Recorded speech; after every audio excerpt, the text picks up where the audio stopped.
Hi, നമ്മുടെ എല്ലാ സുഹൃത്തുക്കൾക്കും പുതിയ വീഡിയോയിലേക്ക് സ്വാഗതം. ഞാൻ സുധീർ കിബർ. IT മേഖലയിലാണ് പ്രവർത്തിക്കുന്നത്. അതുപോലെ തന്നെ ഒരുപാട് കാര്യങ്ങളിലെ തട്ടിപ്പുകളൊക്കെ പുറത്തേക്ക് കൊണ്ടുവന്നുകൊണ്ടിരിക്കുന്ന ഒരു വ്യക്തിയാണ്. അങ്ങനെയൊക്കെ പറയാം എന്നെക്കുറിച്ച്. കാരണം എൻ്റെ ചാനലിൽ അത്തരം വീഡിയോസൊക്കെ നിരവധി വീഡിയോസ് അവൈലബിൾ ആണ്. അതൊക്കെ നിങ്ങൾ കണ്ടു നോക്കുക, നിങ്ങൾക്ക് മനസ്സിലാക്കാൻ സാധിക്കും. ഇന്ന് സമൂഹത്തിൽ നടന്നുകൊണ്ടിരിക്കുന്ന ഏറ്റവും വലിയൊരു തട്ടിപ്പ് മാനിഫെസ്റ്റേഷൻ കോച്ചുകൾ. ഇങ്ങനെ പല രീതിയിൽ law of attraction, manifestation, റൈക്കി healing, distance healing എന്ന് വേണ്ട വിദ്യാസമ്പന്നരായ അഭ്യസ്ത വിദ്യരായ മലയാളികൾ ഏറ്റവും കൂടുതൽ തട്ടിപ്പിലേക്ക് പോയിട്ട്, അല്ലെങ്കിൽ സൂപ്പർ നാച്ചുറൽ പവർ ഒക്കെ നമ്മുടെ കാര്യങ്ങൾ സാധിച്ചു തരുമെന്നൊക്കെ പറഞ്ഞിട്ട് മണ്ടത്തരത്തിൽ വിശ്വസിച്ച് ലക്ഷക്കണക്കിന് രൂപ പൊട്ടിച്ചു കളയുന്ന മനുഷ്യർ. അവരെ കുറിച്ച് ചെറിയതായിട്ട് ഒന്ന് പറഞ്ഞുതരാൻ, അല്ലെ അവർക്ക് എന്താണ് സംഭവിക്കുന്നത്, എന്തുകൊണ്ടാണ് അവർക്ക് ഇതൊക്കെ പറ്റുന്നത്, എങ്ങനെയാണ് ഈ തട്ടിപ്പുകാർ നിങ്ങളുടെ പണം അപഹരിക്കുന്നത്, ഈ കാര്യത്തെക്കുറിച്ച് ഒരു ചെറിയ ഇൻട്രോയിലൂടെ, ചെറിയ ഒന്ന് രണ്ട് എക്സ്പ്ലനേഷനിലൂടെ നിങ്ങൾക്കൊന്ന് മനസ്സിലാക്കി തരാനാണ് ഞാൻ ശ്രമിക്കുന്നത്. ഈ വീഡിയോ നിങ്ങൾ മാക്സിമം ഒന്ന് ഷെയർ ചെയ്ത് സപ്പോർട്ട് ചെയ്യണം. നിങ്ങൾക്ക് ഞാൻ ഈ പറയുന്ന കാര്യങ്ങൾ റിലേറ്റബിൾ ആണെങ്കിൽ, നമ്മുടെ സമൂഹത്തിൽ നടക്കുന്ന കാര്യങ്ങളുമായിട്ട് ബന്ധപ്പെട്ട് ഈ സമൂഹത്തിൽ നിന്നും വലിയ രീതിയിൽ കൊള്ളയടിച്ച് പണക്കാരായി കോടീശ്വരിമാരായിട്ട് ആ പണം ഉപയോഗിച്ചുകൊണ്ട് ഞങ്ങൾ എന്തൊക്കെയോ നേടി എന്ന് ഈ പാവം മനുഷ്യരെ തെറ്റിദ്ധരിപ്പിച്ച് വീണ്ടും അവരുടെ വെൽത്തും പ്രോസ്പെരിറ്റിയും കാണിച്ചുകൊണ്ട് പുതിയ പുതിയ ഇരകളെ പിടിക്കുന്ന കുറേ എണ്ണം ഇത്തരം തട്ടിപ്പ് മേഖലയുമായിട്ട് ഇന്ന് സമൂഹത്തിൽ വളരെ ആക്റ്റീവായിട്ട് പാവം മനുഷ്യരെ പറ്റിച്ചുകൊണ്ടിരിക്കുന്നു. അതിനെതിരെയുള്ള ഒരു വീഡിയോ ആണ്. അതിന്റെ റിയാലിറ്റി ചെക്ക് നിങ്ങൾക്ക് നടത്തുവാനുള്ള ലോജിക്കൽ തിങ്കിങ്, യുക്തിപരമായി ഒന്ന് ചിന്തിക്കാനുള്ള ഒരു സാഹചര്യം തരാനാണ് ഈ വീഡിയോയിലൂടെ ഞാൻ ശ്രമിക്കുന്നത്. അപ്പോൾ നിങ്ങൾ മാക്സിമം ഒന്ന് ഷെയർ ചെയ്യണം, സപ്പോർട്ട് ചെയ്യണം, പരമാവധി ഒന്ന് കാണാനെങ്കിലും ശ്രമിക്കണം. അറ്റ്ലീസ്റ്റ് നിങ്ങളെങ്കിലും ഇത്തരം തട്ടിപ്പിൽ പോയി പെടാതിരിക്കാൻ വേണ്ടിയിട്ട് ഒരു സൊല്യൂഷൻ, അതാണ് ഞാൻ ഉദ്ദേശിക്കുന്നത്. നമ്മളിവിടെ ഒരു 15 മാനിഫെസ്റ്റേഷൻ എടുക്കുകയാണ്. 15 ഹാർഡ്ലി മാനിഫെസ്റ്റേഷൻ. എന്ത് കാര്യമുണ്ടെങ്കിലും എഴുതി വെച്ചും ബുക്കിൽ എഴുതിയും പേപ്പറിൽ എഴുതിയും 24 മണിക്കൂറും അതിനെക്കുറിച്ച് ചിന്തിച്ചും പറഞ്ഞും ആലോചിച്ചും അത് വെള്ളത്തിൽ കലക്കി കുടിച്ചും നടക്കുന്ന 15 മാനിഫെസ്റ്റേഷൻ. 15 പേര് ഒരു ജോലിക്ക് വേണ്ടി അപ്ലൈ ചെയ്യുകയാണ്. അപ്പോൾ അതൊരു ഗ്രൂപ്പിൽ വന്ന ഈ 15 പേരും കോമൺ ആയിട്ടുള്ള ആളുകളല്ല, പല പല സ്ഥലങ്ങളിലുള്ള ആളുകളാണ്. പക്ഷേ 15 പേരും 15 സ്ഥലങ്ങളിൽ നിന്നും വന്നേക്കുന്ന മാനിഫെസ്റ്റേഴ്സ് ആണ്. അവരെല്ലാവരും പല പല ഗ്രൂപ്പുകളിലാണ്, എല്ലാവരും ജോലി അന്വേഷിക്കുന്നതാണ്. അപ്പോൾ ആക്ഷൻ എടുക്കണം എന്നാണല്ലോ മാനിഫെസ്റ്റേഴ്സിനോട് ഈ മെന്റേഴ്സ് എപ്പോഴും പറയുന്ന. ആക്ഷൻ എടുക്കും. എന്നിട്ട് നിങ്ങൾ ഇങ്ങനെ ചിന്തിക്കുക, അപ്പം നിങ്ങളുടെ കൂടെ കാലം നിൽക്കും പ്രതി നിൽക്കും എന്നൊക്കെയാണ്. ഇവർ ഒരു ജോലിയുടെ ഇന്റർവ്യൂ കണ്ടു. അപ്പോൾ ആ ജോലിക്ക് പോകാൻ തയ്യാറാവുന്ന 15 മാനിഫെസ്റ്റേഴ്സ് ആണ് നമ്മളുടെ ഈ കഥയിലെ പ്രധാന നായകൻ. 14 പേരും തിരുവനന്തപുരത്ത് നിന്ന് രാവിലെ 8 മണിക്ക് പുറപ്പെടുന്ന ഒരു ബസ്സിൽ ഉച്ചയ്ക്ക് 1 മണിക്ക് ഇന്റർവ്യൂ അറ്റൻഡ് ചെയ്യുവാൻ വേണ്ടി എറണാകുളത്തേക്ക് യാത്ര ചെയ്യുന്ന 14 പേരും തിരുവനന്തപുരം വരെയുള്ള ആ ഒരു മേഖലയിൽ നിന്നും വണ്ടിയിൽ കയറുന്നു. അപ്പൊ എല്ലാവരും അവിടുന്ന് തന്നെ റിസർവേഷനും ബാക്കിയുള്ള കാര്യങ്ങളൊക്കെ ഉണ്ട്. അപ്പൊ ഇത് കൂടാതെ ഈ 15ാമത്തെ ആള് രാധചേച്ചിയാണ്. കൊല്ലം എന്ന് പറയുന്ന ജില്ലയിലാണ്. ഈ ജോലി എനിക്ക് കിട്ടും, അവിടുത്തെ തൂപ്പുകാരി നോട്ട് കെയർ, നല്ല കമ്പനിയാണ്, ഹൈ ലെവൽ കമ്പനിയാണ്, സോ നല്ല സാലറി ഒക്കെ ഉണ്ടാവും. അപ്പൊ അതുകൊണ്ട് രാധചേച്ചിയും ഇതേ കണ്ടീഷനിൽ മാനിഫെസ്റ്റ് ചെയ്ത് 1500 പ്രാവശ്യം എഴുതി ഈ ജോലി എനിക്ക് കിട്ടിയിരിക്കുന്നു, ഈ ജോലിയിൽ ഞാൻ അവിടെ എല്ലാ കാര്യങ്ങളും ചെയ്തിരിക്കുന്നു, ഈ ജോലി കൊണ്ട് കിട്ടിയ ആദ്യത്തെ ശമ്പളം ഉപയോഗിച്ചുകൊണ്ട് ഞാൻ ബൈക്കും കാറും ഒക്കെ വാങ്ങിയെന്നൊക്കെ പറഞ്ഞ് മാനിഫെസ്റ്റേഷൻ തകർക്കുകയാണ്. ഓക്കെ, അപ്പൊ അങ്ങനെ ഈ 14 പേര് തിരുവനന്തപുരത്ത് നിന്ന് രാവിലെ 8 മണിക്ക് കുളിച്ചൊരുങ്ങി റെഡിയായി വന്ന് ബസ്സിൽ കയറിയിരുന്നു. ബസ് ഓടിത്തുടങ്ങി. രാധചേച്ചി രാവിലെ എഴുന്നേറ്റപ്പോൾ ഇച്ചിരി ലേറ്റ് ആയി പോയി. എപ്പോഴും എഴുന്നേക്കുന്നല്ലോ എഴുന്നേറ്റ്. അപ്പോഴേ രാധചേച്ചിക്ക് പെട്ടെന്ന് ഓർമ്മ, അയ്യോ എനിക്ക് എറണാകുളത്ത് ഇന്റർവ്യൂവിന് പോകണമല്ലോ, ബസ്സിൽ ഞാൻ ടിക്കറ്റ് ഒക്കെ റിസർവ് ചെയ്ത് വെച്ചേക്കാണല്ലോ. അപ്പോൾ പെട്ടെന്ന് തന്നെ രാധചേച്ചി പണികളൊക്കെ തീർക്കാൻ തുടങ്ങുന്ന സമയത്ത് രാധചേച്ചിക്ക് മനസ്സിലായി, എങ്ങനെയൊക്കെ പിടിച്ചാലും 10 മണിക്ക് കൊല്ലം സ്റ്റാൻഡിൽ എത്തുക എന്ന് പറയുന്നത് ഇത്തിരി പ്രശ്നമാണ്, ചിലപ്പോൾ 10:30 ആവും. അപ്പോൾ രാധചേച്ചി മാനിഫെസ്റ്റ് ചെയ്യാൻ തുടങ്ങി. ആ ബസ് എന്തൊക്കെ ചെയ്താലും എൻ്റെ ബസ് എനിക്ക് കിട്ടണം, അല്ലേ? നമ്മൾ മാനിഫെസ്റ്റ് ചെയ്യുന്ന അങ്ങനല്ലേ, നമുക്ക് എന്താ നമ്മുടെ ആഗ്രഹം എന്താണ്, നമുക്ക് വേണ്ടത് എന്താണ്, നമ്മളത് നമ്മളിലേക്ക് ആവാഹിക്കുകയാണല്ലോ മാനിഫെസ്റ്റേഷൻ. അപ്പൊ രാധചേച്ചി ആവാഹിക്കാൻ തുടങ്ങി. ആ ബസ് എൻ്റെ സമയത്ത് ഞാൻ അവിടെ എത്തുമ്പോൾ എനിക്ക് ബസ് കിട്ടണം, ആ ബസ് എനിക്ക് നഷ്ടപ്പെടാൻ പാടില്ല, അത് നഷ്ടപ്പെട്ടാൽ എനിക്ക് പിന്നെ പോകാൻ പറ്റത്തില്ല, എൻ്റെ കയ്യിൽ വേറെ ഇനി ഭർത്താവിനോട് പൈസ ചോദിക്കാൻ പറ്റത്തില്ല, ആകെ പ്രശ്നമാണ്. അപ്പൊ അതുകൊണ്ട് ആ ബസ് എനിക്ക് ഒരു കാരണവശാലും നഷ്ടപ്പെടരുത്, ആ ബസ് എനിക്ക് കിട്ടണമെന്ന് പറഞ്ഞ് രാധചേച്ചി കൊണ്ട് മാനിഫെസ്റ്റേഷൻ തുടങ്ങി. കട്ടയ്ക്ക് മാനിഫെസ്റ്റേഷൻ, നടക്കുമ്പോഴും ഇരിക്കുമ്പോഴും എല്ലാം, പണി ചെയ്യുമ്പോഴും മുഴുവനും ആ ബസ് എനിക്ക് കിട്ടണം എന്ന് പറയും മാനിഫെസ്റ്റേഷൻ, പക്ക മാനിഫെസ്റ്റേഷൻ. അങ്ങനെ രാധചേച്ചി 10:25 ആയപ്പോഴാണ് ഓടിപ്പടച്ച് സ്റ്റാൻഡിൽ എത്തുന്നത്. ഓടിച്ചെന്ന് കൗണ്ടറിൽ ചെന്ന് അന്വേഷണങ്ങൾ വിഭാഗത്തിൽ ചോദിച്ചു, അതെ സാറേ, തിരുവനന്തപുരത്ത് നിന്ന് വരുന്ന ഇന്ന ബസ് പോയോ? ഇല്ല മാഡം, അത് ബസ് വരുന്നതേ ഉള്ളൂ. രാധചേച്ചിക്ക് ഇതിൽ പോലെ ഒരു സന്തോഷമില്ല. കാര്യം 10 മണിക്ക് കൃത്യമായിട്ട് പോകുന്ന ബസ് അന്ന് 10:25 സ്റ്റാൻഡിൽ എത്തിയിട്ടില്ല. ബസ് എത്തുമ്പോൾ 10:30. അവിടെ വെയിറ്റിംഗ് ഏരിയയിൽ ഇരുന്നിട്ടാണ് രാധചേച്ചി ബസ്സിൽ കയറുന്നത്. അപ്പോൾ രാധചേച്ചിയുടെ അണപ്പും കിതപ്പും ഓടി വന്ന ആ ഒരു ശ്വാസം മുട്ടലൊക്കെ മാറി രാധചേച്ചി വളരെ ഹാപ്പി ആയിട്ട് ബസ്സിന്റെ സീറ്റിൽ കയറി ഇരുന്നു. നിങ്ങളൊന്ന് ആലോചിക്കണം, ബസ്സിന്റെ സീറ്റ് റിസർവ്ഡ് ആണ്. പക്ഷെ രാധ ചേച്ചി ഇതൊക്കെ മറന്നുപോയി. രാധ ചേച്ചി റിസർവ് ചെയ്ത കാര്യമൊക്കെ അങ്ങ് മറന്നു.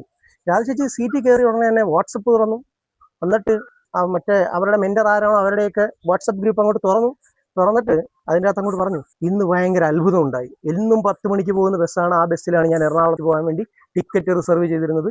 പക്ഷെ എൻ്റെ ടീച്ചറെ, എൻ്റെ മാനിഫെസ്റ്റേഷന്റെ പവർ അത് പറഞ്ഞ് അറിയിക്കാൻ പറ്റില്ല. എൻ്റെ മാനിഫെസ്റ്റേഷൻ പവർ കാരണം കൊണ്ട് ഇന്ന് ബസ് 1/2 മണിക്കൂറാണ് ലേറ്റ് ആയത്. 1/2 മണിക്കൂർ ലേറ്റായ ബസ്സിന്റെ അകത്ത് സീറ്റ് കിട്ടി. ആ സീറ്റിൽ ഇരുന്നിട്ട് ടീച്ചറോട് ഞാൻ സംസാരിച്ചുകൊണ്ടിരിക്കുകയാണ്. ഉടൻ തന്നെ ലൈക്ക് വരുന്നു, കമന്റ് വരുന്നു, ലവ് വരുന്നു.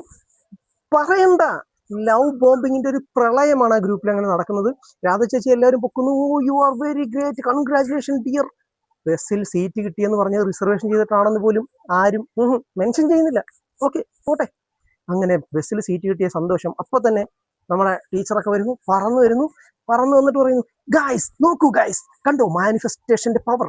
രാധയ്ക്ക് ഇനി ജോലിയും കൂടെ ഉറപ്പാണ്. സീറ്റ് മാത്രമല്ല, ബസ് മാത്രമല്ല, അവരുടെ സമയം തെളിഞ്ഞിരിക്കുന്നു. അതിന്റെ തെളിവാണ് ഇതെന്ന് പറഞ്ഞിട്ട് അടുത്ത പ്രൊമോഷൻ ഇത് കണ്ട രാധ ചേച്ചി സന്തോഷത്തോടുകൂടി വീണ്ടും വീഡിയോയിൽ വന്നിട്ട് പറയുന്നു, ഞാൻ മാനിഫെസ്റ്ററാണ്, ഞാനൊരു മനോഹരമായി മാനിഫെസ്റ്റ് ചെയ്തിട്ട് ഇന്ന് ബസ്സിൽ സീറ്റ് കിട്ടിയ വ്യക്തിയാണ്.